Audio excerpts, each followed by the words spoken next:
بسم اللہ الرحمن الرحیم. ہم امام شافعی رحمۃ اللہ علیہ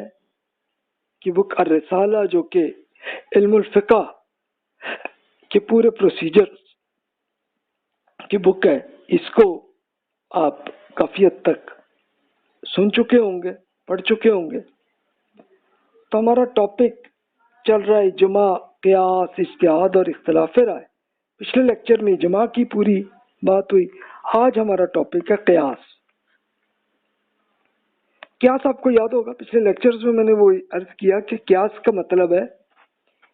کہ قرآن اور سنت میں اللہ کا کوئی حکم ہے تو اس سے ملتا جلتا معاملہ آپ کو اب وجود میں آیا، تو اس کو آپ قیاس کہتے ہیں کہ ملتے جلتے. یہ وہی ایک سادہ اگزامپل میں نے ہمیشہ ہی عرض کی کہ جیسے رسول اللہ صلی اللہ علیہ وسلم نے زکوٰۃ کا ایک پورا فارمولہ بتا دیا جانوروں کا کہ جناب آپ کے پاس تو 3 جانور ہوتے تھے، اونٹ، گائے، بکرے. تو جب مسلمان دوسرے ملکوں میں پہنچے تو وہاں پہ پھر اور جانور آئے، تو پھر سوال آیا اس پہ زکوٰۃ ہوگی نہیں ہوگی، یہ ہوگی تو کتنی ہوگی. تو پھر اسی پہ وہ فارمولہ اپلائی کیا کہ جیسے اب بھینسیں دیکھیں تو سیم وہی زکوٰۃ ہوگی کہ جو گائے کی زکوٰۃ رسول اللہ صلی اللہ علیہ وسلم نے طے کی تھی. اسی طرح ہرن ہے تو ہرن پہ زکوٰۃ وہی ہوگی جو بکرے کی ہوگی. تو اس طرح سے اپلائی کیا تو یہ قیاس ہے. تو آئیے اب ہم قیاس کی امام شافعی رحمۃ اللہ علیہ کی ڈسکشن کو دیکھتے ہیں. کیا فرمایا انہوں نے؟ اسٹوڈنٹ نے کہا کہ بھی یہ بتائیے کہ اگر اللہ کی کتاب، سنت، اجماع یعنی پوری تمام مسلمانوں میں کوئی ایگری نہیں ہے تو پھر قیاس کیا ہوگا، کیا کیا جائے گا؟ اس میں قیاس کے بارے میں کوئی حدیث ہے؟ تو امام شافعی نے کہا کہ اگر قیاس کتاب و سنت کی نص کا مطلب پورے ریٹن فارمیٹ میں موجود ہوتا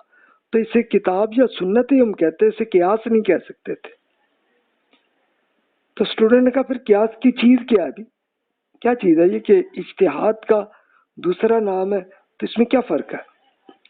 امام شافعی نے کہا کہ ایک ہی چیز کے 2 نام ہیں. ان کا اس کی کوئی مشترک بات کیا ہے؟ اب امام شافعی نے بتایا کہ ایک مسلمان فقی کہ جو ریسرچر کسی معاملے میں غور کرتا ہے کہ یا تو وہ قرآن اور سنت میں کوئی لازمی حکم ملتا ہے تو پھر کسی دلیل کی بنیاد پر درست بات سمجھتا ہے تو اس معاملے کو قرآن اور سنت کوئی واضح حکم موجود ہے تو اس کی پیروی کی جائے گی، اور اگر ایسا واضح حکم نہ ہو تو پھر اجماع کے ذریعے، اجتہاد کے ذریعے درست بات معلوم کرنے کی کوشش کو کہتے ہیں اجتہاد، اور اجتہاد قیاس ہی کو کہتے ہیں. اس کے اب میں کچھ اگزامپل آپ سے شیئر کرتا ہوں قیاس کی. مثلا ایک مثال ہے کہ دین میں نشے کے باعث شراب حرام کیا، قرآن پاک میں بتایا. اب ظاہر ہے کہ شراب حرام ہے اور اس کی ریزن، وجہ بھی بتا دی گئی کہ نشہ، تو پھر نشے کی اور جو شکلیں بھی ہوں گی ساری حرام ہوں گی. مثلا آج کل چرس، ہیروئن، افیون یا اور بھی آپ چیزیں سوچ لیں، یہ ساری کی ساری سیم قرآن کا وہ جو حکم جو شراب پہ حرام کا ہے تو تمام ہر اس چیز پہ اپلائی ہوگا کہ جو جس میں نشہ ہوگا. پھر تو کوئی اختلاف کا معاملہ ہی نہیں رہتا. اچھا، پھر میں نے وہی اونٹ، گائے اور بکری کے بیسس پہ جیسے رسول اللہ صلی اللہ علیہ وسلم نے کی تو اسکالرس نے سیم اسی طرح بحث پہ ہوئی. اچھا، اب ایک اور چیز آئے. اب رسول اللہ صلی اللہ علیہ وسلم نے آپ کی انکم پر زکوٰۃ کی، اور اس زمانے میں چلتی تھی ایگریکلچر سے ہی یہ زکوٰۃ چلتی تھی کہ آپ کے کھیت میں جو کچھ بھی پروڈکشن پیدا ہوئی تو اس کا اتنے % آپ نے زکوٰۃ دینی. تب آپ دیکھیں کہ اب جدید زمانے میں آپ کی صنعتی پیداوار، انڈسٹری کے اندر جو کچھ بھی پیداوار ہو رہا تو سیم اس پہ ہی ہم قیاس کریں گے نا کہ سیم اسی طرح ہی اس پر بھی ہمیں زکوٰۃ دینی ہے۔ آج انفارمیشن ایج پہ آ گئے تو سروسز پہ آپ کو انکم آتی ہے، تو اس پر بھی سیم وہی فارمولا اپلائی ہوگا کہ اس پہ بھی زکوٰۃ آپ کو دینی پڑے گی۔ یہ وہی ایگزامپل ہے قیاس کی۔ اور اس میں یہ سمپل ہی عرض کر دوں، رسول اللہ صلی اللہ علیہ وسلم نے پروڈکشن پہ جو زکوٰۃ بتائی تھی کہ اگر آپ نے اس پہ خرچہ کیا ہے تو پھر ٹوٹل پروڈکشن پہ 5% آپ نے زکوٰۃ دینی، اور اگر آپ نے کوئی خرچہ نہیں کیا بلکہ وہ نیچرل طریقے سے ہی پورا کھیت میں پودے بن گئے اور آپ کو مل گئی تو پھر اس پہ 10% آپ زکوٰۃ دیں۔ تو سیم وہی آپ کی انڈسٹری میں آپ دیکھیں تو میجورٹی کیسز میں آپ خرچہ کر کے ہی آپ کو پروڈکشن بنتی ہے۔ سروسز پہ بھی آپ کو کچھ کرنی پڑتی ہے، محنت بھی جو آپ وہ کر رہے ہوں گے تو ظاہر ہے کہ اس کے لیے آپ کو کھانا اور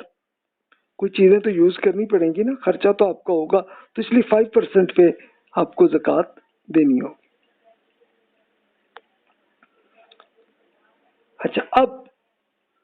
اسٹوڈنٹ نے امام شافعی سے پوچھا کہ جب اہل علم قیاس کرتے ہیں تو وہ کیا وہ حق بات تک پہنچتے ہیں جو اللہ کے نزدیک حق ہے، یا اس میں کوئی اختلاف رائے بھی ہو سکتی ہے؟ کیا ہر سوال کا ایک ہی جواب ممکن ہے یا اس کے مختلف جواب بھی ہو سکتے ہیں؟ تو یہ بتائیے نا آپ اس میں۔ تو اس کے امام شافعی نے بتایا کہ علم کئی طرح کے ہوتے ہیں، ایک تو وہ کہ جو ظاہری ہے اور مخفی بھی ہوتے ہیں کہ جو ایک بڑے کلیئر نہیں ہوتے۔ تو ظاہری اور باطنی معلومات پر مبنی علم اللہ یا اس کے رسول صلی اللہ علیہ وسلم کے حکم کو کثیر تعداد میں عام لوگوں سے عام لوگوں تک متواتر نقل تک پہنچا، یعنی رسول اللہ صلی اللہ علیہ وسلم نے ہزاروں صحابہ کو یہ طریقہ بتایا اس پہ عمل کا، پھر اگلی جنریشن میں پھر ہزاروں لاکھوں لوگ ویسے عمل کر رہے ہیں، پھر وہاں سے لے کے آج تک ہر ٹائم میں اتنے لاکھوں کروڑوں لوگ ایسے ہی عمل کر رہے ہیں، تو یہ تو اتنا کلیئر ہے، اس میں تو اختلاف بھی نہیں ہو سکتا۔ تو یہ دونوں چیزیں کتاب و سنت میں وہ بنیاد ہے کہ حلال کام کے حلال ہونے میں اور حرام کے حرام ہونے میں اس میں تو کوئی اختلاف ہی نہیں۔ مثلا قرآن مجید میں اللہ تعالیٰ نے بتایا کہ قتل کرنا حرام ہے، تو اس میں اس وقت سے لے کے آج تک ہر انسان ایسے ہی سمجھتا ہے یہ حرام ہے، یعنی یہ تو ایک بڑا کلیئر حکم ہے نا۔ اچھا، کچھ مخفی بھی ہوتے ہیں، یعنی مخفی کی یہ ایک ایگزامپل ہے کہ خاص لوگوں سے خاص لوگوں تک کی کوئی انفارمیشن پہنچی ہے اور ہر لوگوں تک نہیں آئی، اس کے لیے آپ کو پھر ایک پوری ریسرچ کرنی پڑتی ہے، یہ کنفرم کرنا پڑتا ہے کہ یہ واقعی رسول اللہ صلی اللہ علیہ وسلم کی پوری بات یہ ہے کیا ہے اور کیا نہیں، تو اس میں اختلاف ہو سکتا ہے، سمجھنے میں بھی اختلاف ہو سکتا ہے، اور پھر یہ ریسرچ میں بھی اختلاف ہو سکتا ہے۔ پھر امام شافعی کہتے ہیں کہ علم اجماع اور علم قیاس سے حاصل ہوتا ہے، اور جو درست بات تک پہنچنے کے لیے کیا جاتا ہے۔ جو شخص یہ قیاس کر رہا ہے اس کے لیے ظاہری معلومات کی بنیاد پر ہی وہ حق ہے، لیکن عام اہل علم کے لیے ایسا نہیں ہے کہ وہ ہر عالم کے لیے قیاس کو جان کر اس پر عمل کر سکیں، کیونکہ غیب کا علم تو اللہ تعالیٰ کے سوا کچھ نہیں ہے، ذرا کہ انسانی عمل ہے نا کہ جو انسان اس کو سوچ رہا ہے۔ تو جب قیاس کے ذریعے درست بات کا علم حاصل کرنے کی کوشش کی جائے گی تو صحیح قیاس کیا جائے گا، تو ایسا ہو سکتا ہے کہ قیاس کرنے والے اکثر معاملات میں اتفاق رائے تک پہنچے، لیکن بعض میں اختلاف بھی ہو سکتا ہے۔ اب قیاس دو قسم کے ہوتے ہیں۔ اچھا، اس کے لیے پہلے میں کچھ ایگزامپل سے شیئر کر لوں۔ وہی بات کہ رسول اللہ صلی اللہ علیہ وسلم نے جو گائے کا جو فارمولا کیا تھا، تو انڈیا کے اسکالرز نے بھینس کو گائے پر قیاس کیا، تو اس میں کوئی اختلاف نہیں ہے، یہ دیکھیں یہ اجماع ہو گیا، اس میں تو کوئی ایشو نہیں ہے۔ لیکن ایک چیز میں ہے کہ جیسے رسول اللہ صلی اللہ علیہ وسلم نے قرآن مجید میں اللہ تعالیٰ نے یہ بتایا، اصول یہ بتایا کہ بھی جو پاک جانور ہیں تو اس کا گوشت آپ کھا سکتے ہیں، جائز ہے، اور جو غلیظ جانور ہیں تو وہ آپ کے لیے حرام ہے۔ اچھا، اس کے لیے اب دیکھیے کہ یہ جتنے جانور جو پودے کھاتے ہیں تو اس میں تو کوئی مسئلہ نہیں ہے، بکرے ہیں، گائے ہے، اونٹ ہے، اس کا آپ ذبح کرتے ہیں، کھاتے ہیں گوشت اس کا، یہ جائز ہے بالکل۔ اور شیر، چیتا، کتا، اس کو کوئی انسان بھی اختلاف کر ہی نہیں سکتا، اس میں سبھی ایون نان مسلمز بھی نہیں کھاتے اسے۔ اچھا، خنزیر میں اختلاف ہو سکتا ہے انسانوں میں، لیکن اس کو اللہ تعالیٰ نے بتا دیا کہ خنزیر حرام ہے، تو اس میں مسلمان نہیں کھاتے اسے۔ اور تورات میں بھی اللہ کا یہی حکم ہے، اس لیے جیوز میں بھی جو لوگ دین پر عمل کر رہے ہیں تو وہ خنزیر نہیں کھاتے وہ بھی، لیکن کچھ گرے ایریا آ جاتے، مثلا گھوڑے اور گائے، گھوڑے اور گدے جو ہے، ڈونکی، اس کے بارے میں اب ایکچولی یہ تو کوئی شکار کرنے والے جانور نہیں،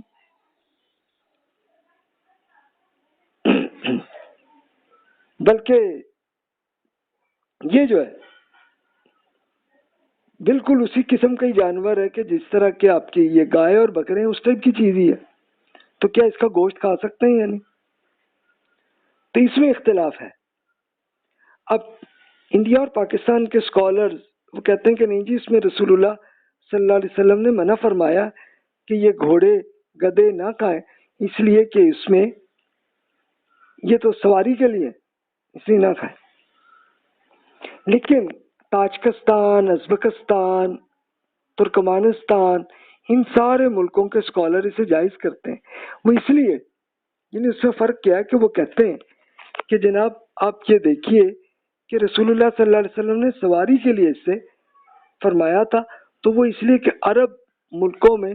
سواری کے لیے یہی ہوتا تھا، لیکن رسول اللہ صلی اللہ علیہ وسلم نے یہ جنگلی گدے کو جائز بتایا تھا، تو سیم اسی بیسس پہ پھر وہ قیاس کرتے ہیں کہ جناب اب یہ تاجکستان، ازبکستان میں وہاں پہ گائے بھینسیں نہیں ملتی بلکہ گھوڑے ہی زیادہ ہیں سب سے، تو اس لیے وہ اس کو جائز سمجھتے ہیں کہ بھی اس کا دودھ بھی جائز ہے، اس کے لیے گوشت بھی کرتے اور وہ کھاتے ہیں وہاں پہ۔ اب یہ دیکھیں یہ گرے ایریا ہے نا، تو گرے ایریا میں اختلاف ہو سکتا ہے، تو یہ ایک ایگزامپل ہے قیاس کی، یعنی جو تاجکستان کے اسکالرز ہیں انہوں نے اسے جنگلی گدے کی بیس پہ ہی اسی پہ قیاس کیا، انہوں نے کہا کہ یہ اسی طرح کے یہ گھوڑے گدے جو ہیں وہ تاجکستان، ازبکستان میں جتنے ہو رہے ہوتے ہیں اور یہی میجورٹی ہوتی ہے، وہاں پہ تو گائے اور بکرے وہ بہت کم ہوتے ہیں، تو اس لیے وہ اس کا گوشت یہاں سے کھاتے ہیں اور دودھ بھی ایسے ہی لیتے ہیں۔ تو یہ قیاس میں اختلاف کی یہ ایگزامپل میں نے آپ سے شیئر کی۔ تو امام شافعی کہتے ہیں کہ یہ جس معاملے میں قیاس کیا جا رہا ہے اس میں اصل معاملے میں واضح مشابہت ہو، کہ جو ملتی جلتی چیز ہو، یعنی اس معاملے میں کوئی اختلاف نہیں ہوگا پھر تو۔ لیکن جس معاملے میں قیاس کیا جا رہا ہے اصل حکم میں کئی مثالیں موجود ہوں، اس کا الحاق اسی حکم سے کیا جائے گا جو اس سے زیادہ قریب ہو، جو اس سے زیادہ مشابہت کرتا ہو، اسی صورت میں قیاس کرنے والوں میں اختلاف ہو سکتا ہے، کیونکہ ایک عالم اس کے نزدیک یہ زیادہ ملتی جلتی چیز ہے، دوسرے کے نزدیک یہ ملتی جلتی نہیں ہے۔ اب دیکھیں کہ وہ حدیث کے سمجھنے میں انڈین اسکالرز میں اور اختلاف ہے، لیکن تاجکستان کے اسکالرز میں اختلاف ہے، وہ اسی لیے کہ گدے اور گھوڑے کے بارے میں یہ ایک اختلاف ہے۔ اچھا، شراب میں قیاس کے بارے میں، ہیروئن میں قیاس کیا تو اس میں تو کسی میں کوئی اختلاف نہیں ہوگا، کیونکہ یہاں پہ اصل بیس ہے نشہ، شراب ہیروئن میں کوئی فرق، کسی اسکالرز میں کوئی اختلاف نہیں، سب اس پہ مانتے ہیں. لیکن سگریٹ کے کیس میں وہاں فرق ہوگا. یعنی کچھ اسکالر سمجھتے ہیں کہ نہیں جناب یہ جیسے شراب حرام ہے، یہ سگریٹ بھی بالکل ویسی چیز ہی ہے یار، یہ اس میں بھی انسان پہ وہ کیا کہتے ہیں صحت خراب ہوتی ہے. تو اسی لیے کچھ اسکالرز وہ سگریٹ کو بھی شراب کی طرح حرام کہتے ہیں، لیکن کچھ اسکالرز وہ کہتے ہیں کہ نہیں جناب سگریٹ جو ہے نا یہ نشہ نہیں ہے اس میں، تو اس لیے اس میں جائز ہے. ہم کہتے ہیں بھائی اتنا نہ آپ سگریٹ کھائیں کہ جس سے آپ کی صحت خراب ہو، بس تھوڑا بہت کبھی لے لیں تو لے لیں. تو یہ آپ دیکھیں کہ یہ فرق کی ایک ایگزامپل ہے. تو یہ کیوں اختلافات رہتے ہیں کہ جب وہ قیاس کرتے ہوئے ریسرچرز میں یہ اختلاف ایسے ہوتا ہے. اب اسٹوڈنٹ نے پوچھا آپ کوئی مثالیں آپ اس کی شیئر کریں. اچھا اس کی مثالیں میں خود آپ کو شیئر کر چکا ہوں، لیکن امام شافعی نے اپنے زمانے میں ایک یہ کی ایگزامپلس وہ انہوں نے شیئر کی ہیں. امام شافعی کہتے ہیں کہ جب ہم مسجد الحرام میں ہو تو ہم کعبہ کو دیکھتے ہیں، تو کیا ہم اس بات میں کوئی مکلف نہیں ہے، اس بات میں کہ ہم بالکل درست صحیح کعبے کی طرف منہ کر کے نماز پڑھیں؟ اسٹوڈنٹ کہا جی بالکل ایسا ہی ہے. تو امام شافعی کہتے ہیں کہ ہم پر نماز، زکوٰۃ، حج اور دیگر احکامات پہ فرض کیا گیا، تو اس میں تو کوئی مسئلہ ہی نہیں ہے، کوئی ایشو ہی نہیں ہے کہ وہاں پہ درست اور متعین ہونے کی. لیکن اب آپ یہ دیکھیے کہ اگر تو آپ مسجد الحرام میں آپ پہنچے ہوئے، وہاں پہ کعبہ آپ کو سامنے نظر آ رہا ہے، تو پھر تو کسی اسکالر میں کوئی اختلاف پیدا ہی نہیں ہوگا، بالکل صحیح ایگزیکٹ ڈائریکشن میں وہ ہوگا. لیکن آپ اگر مکہ مکرمہ سے باہر آ جائیں اور اب آپ اپنے ملک میں بیٹھے ہیں، آپ پاکستان میں یا انڈیا میں آپ بیٹھے ہوئے ہیں، تو وہاں آپ کعبہ کے ساتھ طرف کرنے کی آپ کوشش ہی کریں گے، لیکن تھوڑا سا فرق ہو سکتا ہو جائے. یعنی آپ کے علم میں ہوگا، ہو سکتا ہے آپ کے شہر میں ہی آپ کو مل جائے کہ یار یہ اس مسجد میں مجھے تو یہ کعبہ کی ڈائریکشن جو ہے نا قبلے کی یہ تھوڑی غلط لگ رہی ہے، کوئی کہہ رہا ہے. لیکن چلیں بیچ میں تو یہ ہوتا رہا اختلاف یہ لوگوں میں، لیکن آج کل اتنا نہیں ہوگا، اس لیے کہ اب آپ یہ بالکل گوگل میپ کے ذریعے آپ اپنے محلے سے لے کے آپ حرم شریف تک بالکل کر کے دیکھ لیں، تو وہاں پہ پھر آپ کو صحیح ڈائریکشن میں وہاں آپ کا اختلاف ختم ہو جائے گا. لیکن اس سے پہلے تو نہیں ہوتا تھا نا، پھر تو اختلاف رہتا تھا، ہوگا. یا اگر آپ گوگل میپ استعمال نہیں آپ کرتے تو پھر اختلاف ہو سکتا ہو جائے، لیکن اس کے لیے تمام اسکالرز اس کے لیے سمجھتے ہیں کہ بس آپ کو جیسے سمجھ میں آیا ویسا ہی ہے.